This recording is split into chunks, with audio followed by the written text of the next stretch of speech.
It may come as a surprise to learn that forensic science has revealed a link between a Dunedin resident and a young child killed in the Titanic sinking. And today, that was one of many topics discussed at a meeting in the city. Forensic genealogist Dr Colleen Fitzpatrick was at that meeting and joins us to shed some light on her work. Good evening and welcome. Hello. Tell us about the Titanic Discovery and its link to Dunedin. Well, in 1912, when the Titanic sank, a salvage mission was sent out from Halifax, Nova Scotia, to go to the site of the accident and try to recover whatever was there. They were able to recover the bodies of 328 victims, and of those, only one was a child. And that body of the child was brought back to Halifax and buried in Fairview Lawn Cemetery.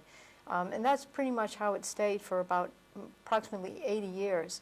And then in the late 90s, there was a family that came forward that said they were related to that child, and they petitioned the Canadian government to exhume the remains of the child. And that began an identification effort that lasted about 10 years. And the end of it was that the baby was identified as Sidney Goodwin from England. But part of that identification process was to trace some relatives of his, and we found some living in Dunedin and Christchurch. Well, there you go. Now, you're based in the United States. What's brought you to New Zealand? Well, I was invited to be the keynote speaker at the New Zealand Society of Genealogists conference last week in Wellington. Now, how did you come to be a forensic genealogist?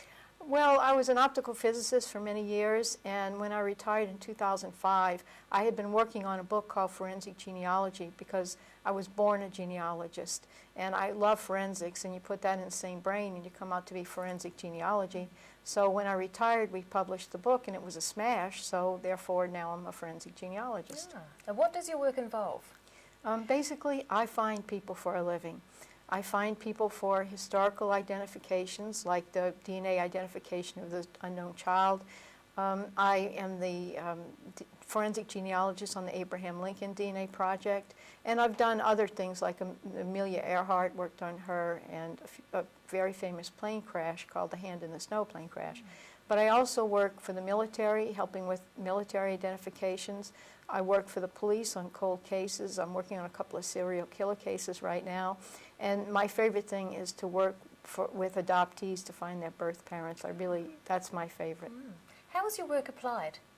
Well, it's applied anytime you need to find somebody for some reason.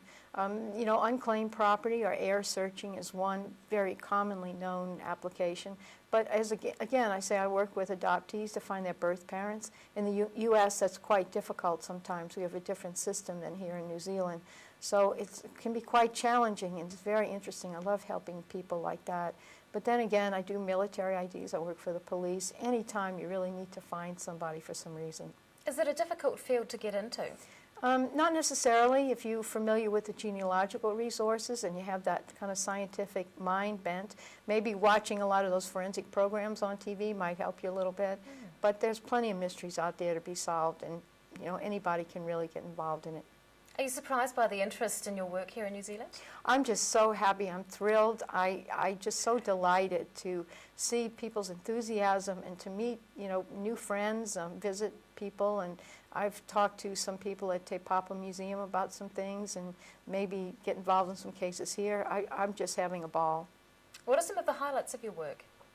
I'm part of a lot of historical identifications, like the baby on the Titanic and Abraham Lincoln and so on. But I have to say, really, the highlight is the adoptee work I do. And one of the highlights of that was recently I helped a 78-year-old gentleman who had been looking for his birth parents for 56 years. He was adopted in 1935 in Manhattan, and I found his birth parents for him. And it's overwhelming to see what that means to him. You know, he becomes a full person.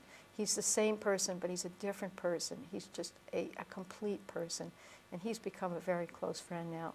Oh, wonderful. Forensic genealogist Dr Colleen Fitzpatrick, thank you so much for giving us some of your time today. You're welcome. Thank you very much for inviting me.